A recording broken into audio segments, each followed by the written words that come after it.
Welcome to the deep dive. So what we do here is take the material you give us and really pull out the core insights, the stuff that gets you thinking. Exactly. Efficient knowledge, those aha moments. Precisely. And today we're looking at something pretty fascinating, excerpts from a fictional text, The Memory Auction House. Right. The whole premise is a future where, well, memories are literally up for sale. It's quite a concept. And that image on the cover, the bioluminescent sign, memory, with the lambda looking like an A and that brain turning into a dollar sign, it says a lot straight away. It really does. It just throws you into this idea of, our most personal things, experiences, history becoming just another product. Yeah. And think about those slogans they use inside memory, like, why be haunted by the past when you can profit from it? Or trade trauma for treasure, Yeah. nostalgia for newness. A bit chilling, isn't it? Definitely. They're not just marketing. They tap into this maybe societal wish to just, I don't know, discard the difficult bits. Yeah. Or cash in on them. Put your life on a shelf. Exactly. And that's really our mission for you today, to unpack what this memory market implies and the secrets it accidentally digs up. We're aiming for those key takeaways, those moments that make you go, huh. Okay, let's get started then. All right, so we meet this character, Jalen Kael. He's a painter, struggling, down to his last 1,200 credits. Right. And his confidence is shot after this near-critic bot just trashed his exhibition, Shadows of Self. Ouch. Yeah. So he's desperate, really, and he ends up at Memory. That desperation is crucial, I think. He's not just window shopping. He needs something inspiration, maybe. A way out. Makes sense. It makes him sort of susceptible to the whole thing. Yeah, especially to the lure of the unknown, which is exactly what lot #83 is.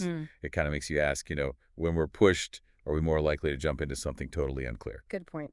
And the place itself, Memory, it's described as clean, cold, expensive. You get the vibe immediately. Not your corner shop, no. And they have these memory previews on a giant screen, like movie trailers for people's lives. Wild image. And then lot #83 pops up. Unregistered. Origin unknown. Described as vivid, emotionally dense, chronologically blurred, and the tags, fear, patriotism, betrayal.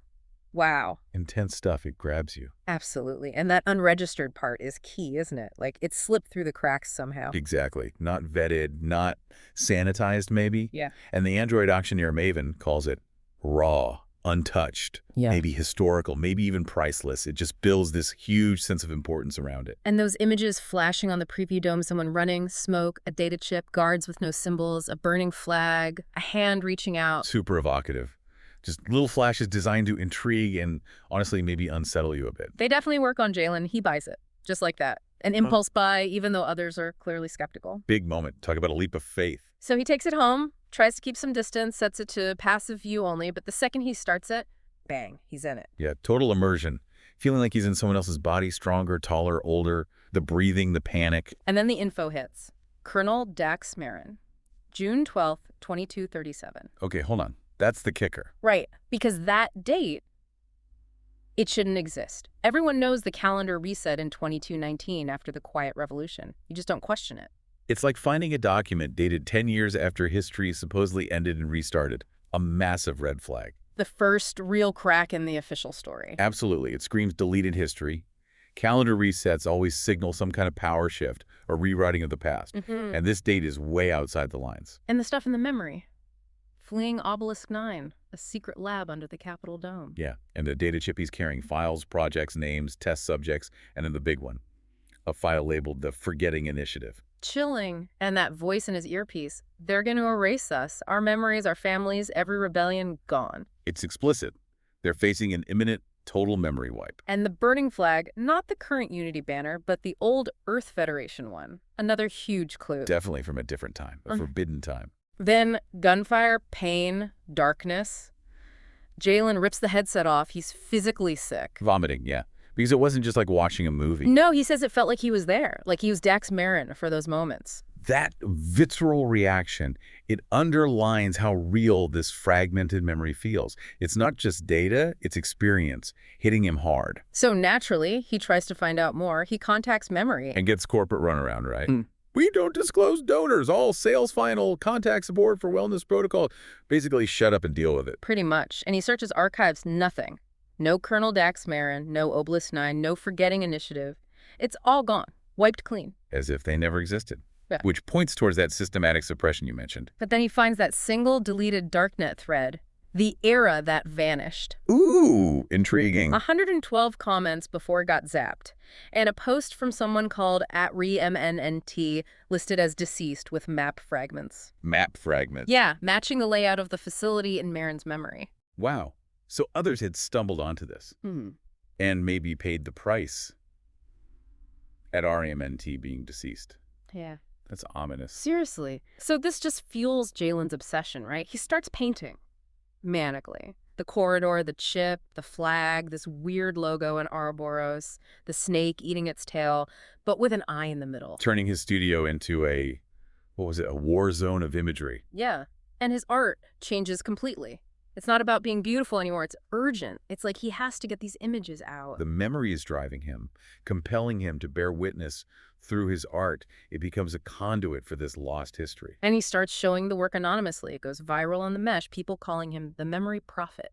They say the paintings feel too real. Too real. That suggests it's striking a chord, maybe tapping into some kind of subconscious, buried collective memory, like a societal phantom limb. Interesting way to put it. Then, inevitably perhaps, the men in suits arrive. Smooth suits, no expressions. The classic cleanup crew. And they hit him with that line, "You've seen something you weren't meant to." Textbook intimidation. You know you've hit a nerve when they show up. But what's really interesting is they don't care about the paintings. Not at all. No. What do they want? They want the chip, the physical data chip from the memory. So they're focused on the tangible evidence. Exactly. And Jalen's like, I don't have a chip, I just have the memory. But they just stare.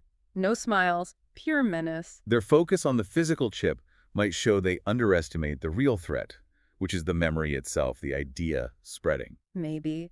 So Jalen knows he's in deep trouble. He torches his studio, wipes his ID, hops the C-rail into the outliers, basically goes off-grid. Desperate measures. Shows the danger is immediate, absolutely real. And out there, living on burner memories and credit swaps, he finds them. The rememberers. Okay, so he's not alone. No, a whole group, artists, hackers, others who've also bought weird, unregistered memories from memory.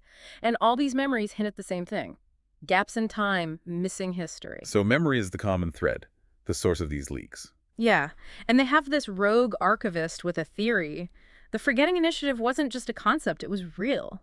A massive, state-sponsored mind wipe. A total mind wipe. Of what? An entire decade, 2230 to 2240. Apparently there was too much dissent, too many revolutions, so they just erased it.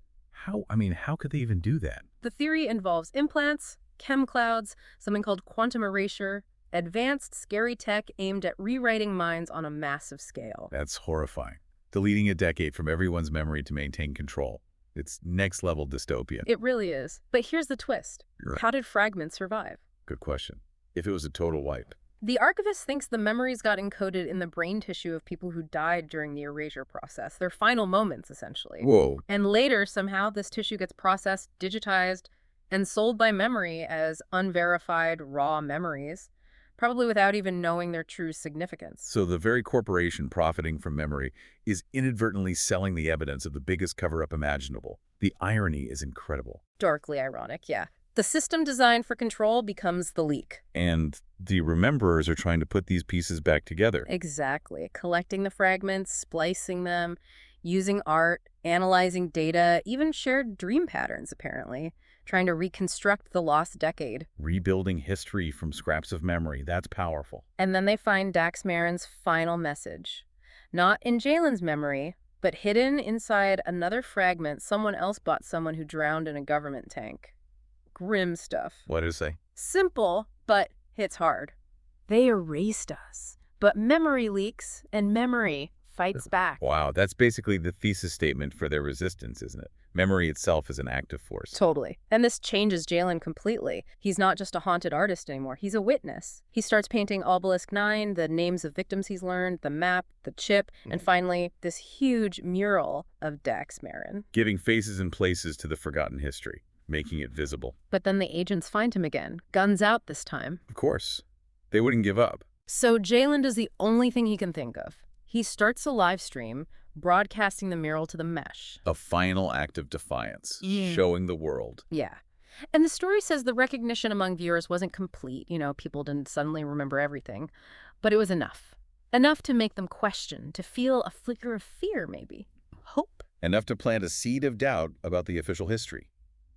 The visual hits harder than just words. That visual seems key. And the aftermath. A year later, memory collapses. Too many leaks, too many remembered lives causing problems. The government denies everything, naturally. Predictable. Plausible deniability. But underground galleries start having sections called the Forgotten Years. And the plaques often say, "Don't sell your past, you might be selling someone else's truth." Sometimes followed by the name Jalen Kael or Dax Merrin. So the memory, the truth, it did leak out. It couldn't be perfectly contained. Seems like it.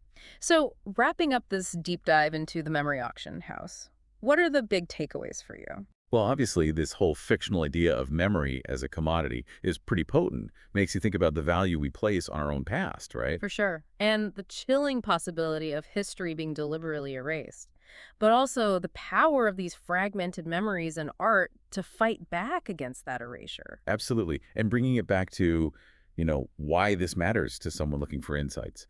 This story is a powerful reminder about history itself, how it's shaped, who tells it. And how easily it could potentially be manipulated. Right. It pushes you to question the narratives you accept, maybe look a bit closer at the official accounts, even in our world. What forces are shaping our understanding of the past? That's a really crucial point, which leads to, I guess, a final thought for you, the listener, to take away. Go for it. If memories could be bought and sold, what parts of our history, personal or collective, do you think would be the first to be put up for sale, the most vulnerable to being forgotten, or maybe actively rewritten? And following from that, what's our responsibility then? To hold on to the past, to understand it critically before it maybe gets lost or twisted. Something to definitely mull over.